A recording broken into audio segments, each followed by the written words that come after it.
I realize as Vikings fans, we are about to cross the finish line of this preseason, in which case I'm like, hell yeah, bro. Let's get to it. Regular season, here we come. Football is so back. Let's fast forward and move on with our lives. However, at the same time, for these players, not just on the Vikings, but all across the National Football League that are finding themselves on the bubble, trying to stamp their name on the final 53-man roster before their respective teams trim the fat down from 90 to 53. For these players, this is their lives. And for the Vikings players on the bubble, tomorrow's game against the Eagles, this is their last opportunity to stick around for a while. In which case, yes, we are still doing the live stream, Vikings versus Eagles, every game, preseason, regular season, playoffs, the whole 9 yards. Which brings me to Alec Lewis of The Athletic, which I can't say this enough. His coverage of this team throughout this entire offseason has been impeccable. The way he breaks down the roster, he's there every single practice that the team has. He put out another piece today titled Vikings Bubble Watch. Who will make the 53-man roster, who won't, and who needs a big finish? And he puts this in 3 different categories. The first being looking good but not a lock. The second category titled Up in the Air. And the last one, the one you don't want to be in, is Wrong Side of the Bubble.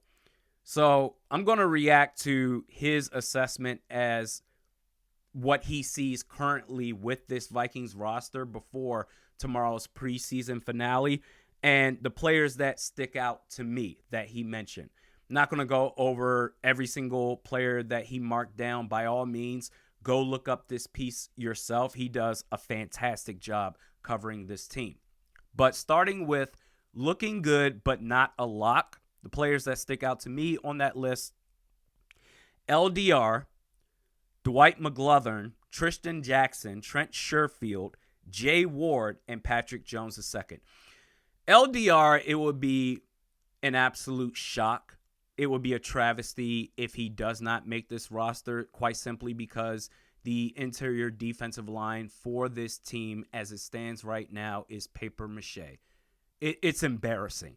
And he's the guy that I have seen that has shown enough flash potential that there's no way that I'm going to let him go and take the chance to say, okay, maybe he'll pass the other 31 teams off waivers and we can sign him on the practice squad.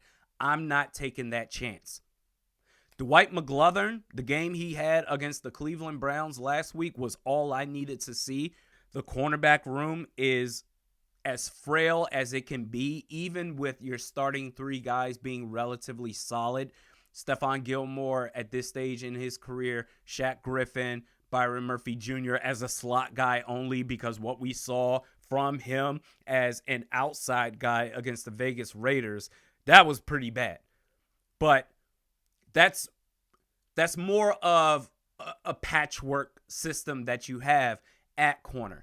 Any more injuries than your SOL. I think Dwight McGlothern is an asset for this team. Tristan Jackson, to me, is a lock. I don't think there's any need to break down the reason why he's been outstanding this preseason. He's going to be your wide receiver 4. Trent Sherfield is going to make the team as well. I think he's your wide receiver 5. Jay Ward, when I saw that name, I was just like, really?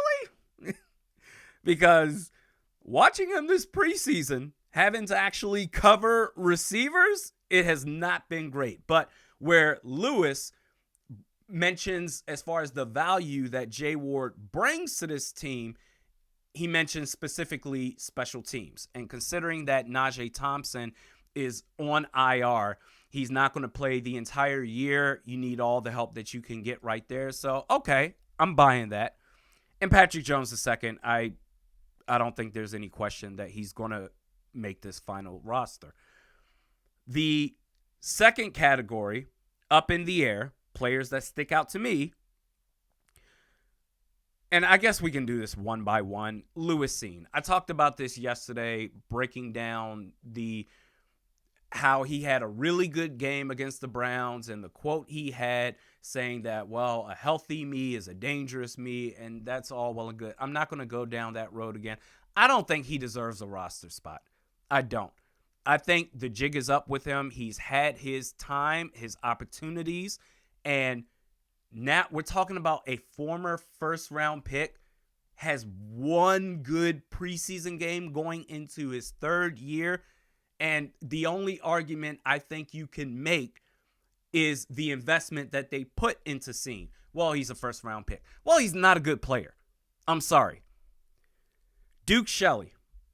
Alec Lewis has Duke Shelley in his up-in-the-air category. And I'm going to read the excerpt from Lewis's piece on Shelley saying, the Vikings players love Shelley. In 2022, he swatted a pass away from Dawson Knox in Buffalo and has been a folk hero ever since. His size, though, is still a limiting factor. Flores has mostly used him at the nickel corner spot, and while the Vikings don't have much depth there behind Byron Murphy Jr., Flores has shown a willingness to use safeties in the role. If he's comfortable doing that again in 24, and if the Vikings prefer to stash youngsters on the roster, Shelley could find himself on the wrong side of the cut line, which that breaking it down like that, I see the vision. I understand it. And this goes beyond him being a fan favorite, but arguing against Duke Shelley getting cut. I understand his size is an issue, but he's just a good football player. He makes plays. This isn't just some Disney story where, oh, he made that one play against Dawson Knox and the rest is history. Get a autographed jersey from him. He's a legend forever. It's not like that. The rest of that season in 22, he made plays. To which in 23, when they just allowed him to go, what are you doing? No. But the part where he brings up, hey, we have versatility with our defensive backs. We have a guy like Josh Metellus that can drop down and play in the slot and play corner. We have different players that can do that. I understand, but Duke Shelley's he's just a good football player. It would hurt me. I'm going to be in a lot of pain if Shelley ends up getting cut. Gabe Murphy is in the up-in-the-air category, and he mentions Alec Lewis simply because he has an undisclosed injury. He's been hurt. You haven't heard his name in a while because he's been unable to practice and play. So I guess if he gets cut, that sucks, but I can understand. Dalton Reisner, that doesn't shock me at all, the way it's been covered this entire offseason from multiple beat writers, that Reisner's job security was always up in the air. So no shocker there. Robert Tonyan, I know he was dealing with back spasms. I haven't seen anything since as far as a health update. Is he practicing? What is happening? Because I know if he's healthy, the way that he was talked about when he first came onto the scene in practice, this man was turning heads, making spectacular play after spectacular play. And now it's, for the last several weeks, it's just been nothing. Just Men in Black, hit the pen, memory gone. Like, what's happening with Robert Tonyan? I don't know. I hope he makes this roster. I hope he's healthy. Jaron Hall, so he mentions Jaron Hall's status as up in the air, so you know that, and I think I saw this, that Nick Mullins is not going to play in tomorrow's game against the Eagles, so you know he's a lock. That for that third quarterback spot, while J.J. McCarthy is rehabbing for the year, it looks like it's going to come down to a battle between Jaron Hall and Matt Corral. Okay, fine. Bo Richter is up in the air. That's crazy to me. Bo Richter, as far as what you can have depth-wise at edge rusher, that's a guy I wouldn't take a chance on cutting at all and hoping that he makes it to the practice squad. Listen, man, I need both, not just one or the other. I need both Levi Drake Rodriguez and Bo Richter to make this roster. If they both don't make it, and let's say Duke Shelley doesn't make it either, man, that's going to suck. And lastly, we've got Taki Taimani, which, again, going back to interior defensive line, and this is in the up in the air category, but going back to that interior defensive line, you have nothing there to where all you got to do is show something. And to me, at least for me anyway, that sticks out to say, I want to see more of that. Because I know everything else we have is butt ass, putting it politely. Taki Taimani to Alec Lewis is up in the air. I hope he makes the team as well. And then on the wrong side of the bubble,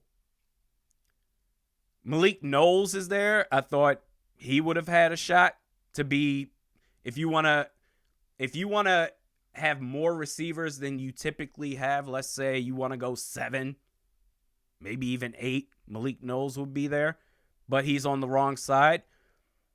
And I guess the other name that sticks out to me is Andre Carter II, which it sticks out to me, but it doesn't surprise me. We haven't heard anything about this guy. In fact, last year, I know that fans loved the idea of what he could be, as far as, maybe he can be what Anthony Barr, if Anthony Barr had reached his potential, maybe that could be Andre Carter II.